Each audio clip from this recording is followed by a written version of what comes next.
வணக்கம். இந்த சேனலை இதுவரை சப்ஸ்கிரைப் பண்ணாதவங்க மட்டும் சப்ஸ்கிரைப் பண்ணுங்கள். பக்கத்தில் இருக்கிற பெல் ஐக்கானை கிளிக் பண்ணுங்கள், லைக் பண்ணுங்கள். உங்கள் கருத்துக்களை நாங்கள் அறிய எங்களுக்கு எழுதுங்கள். நன்றி. வணக்கம். செப்டம்பர் மாத ராசி பலன்களை பார்த்து வருகிறோம். இன்று நாம் பார்க்கவிருக்கின்ற ராசி விருச்சிக ராசி. ஓம் நம சிவாய சிவாய நமவோம். ஓம் நமோ நாராயணாய. செவ்வாயை ராசிநாதனாகவும் விசாகம் 4ஆம் பாதத்தையும் அனுசம் 4 பாதங்களையும் கேட்டை 4 பாதங்களையும் நட்சத்திரங்களாக கொண்டவரும் மனதில் தோன்றுவதை வெளிப்படையாக கூறிவிட்டு அதனால் வரும் பிரச்சனைகளை சந்திக்கும் விருச்சிக ராசி அன்பர்களே, இந்த மாதம் கோள்களின் நிலை 4இல் சனி, 5இல் ராகு, 7இல் குரு, 8இல் உங்கள் ராசிநாதன் செவ்வாய், 10இல் சூரியன் புதன், 11இல் சுக்கிரன் கேது அமர்ந்திருக்கிறார்கள். செப்டம்பர் 17ஆம் தேதி சூரியன் 10ஆம் இடத்திலிருந்து 11ஆம் இடத்திற்கு நகர்கிறார். செப்டம்பர் 19 அன்று புதன் 10ஆம் இடத்திலிருந்து 11க்கும் சுக்கிரன் 11இலிருந்து 12ஆம் இடத்திற்கும் இடப்பெயர்ச்சியாக இருக்கிறார்கள்.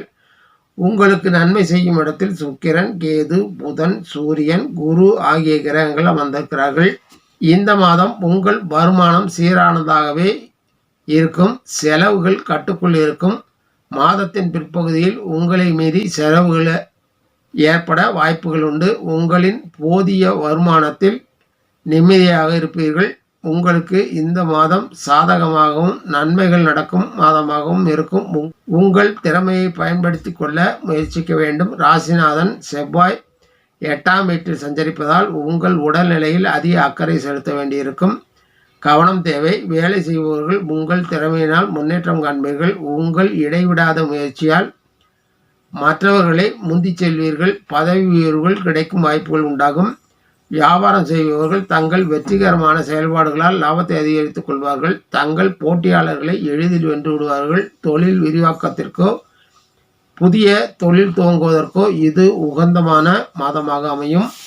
உங்கள் குடும்ப தாம்பத்திய வாழ்க்கை மகிழ்ச்சிகரமானதாக அமையும். தங்கள் துணை உங்களுக்கு நல்ல ஒத்துழைப்பு வழங்குவார். குடும்ப உறுப்பினர்களின் ஆதரவை பெறுவீர்கள். உங்கள் பெற்றோரின் உடல்நிலையில் கவனம் செலுத்த வேண்டியிருக்கும். காதலன் காதலி இடையேயான உறவு ஏற்றத்தாழ்வு மிக்கதாகவே இருக்கும்.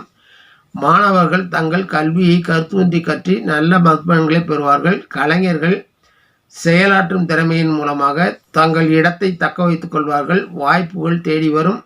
அரசியல்வாதிகள் இடைவிடாத முயற்சிகளால் மக்களின் ஆதரவையும் மேலிடத்து ஆதரவையும் பெறுவார்கள். இந்த மாதம் முழுமைக்கும் உங்களுக்கு நற்பலன்களை நடக்கவிருக்கிறது. இதற்காக நீங்கள் இறைவனுக்கு நன்றி செலுத்துங்கள். இந்த மாதம் உங்கள் இஷ்ட தெய்வத்தை வணங்கி வாருங்கள். நன்மைகள் மேலோங்கும். நன்றி, வணக்கம். மீண்டும் சந்திப்போம்.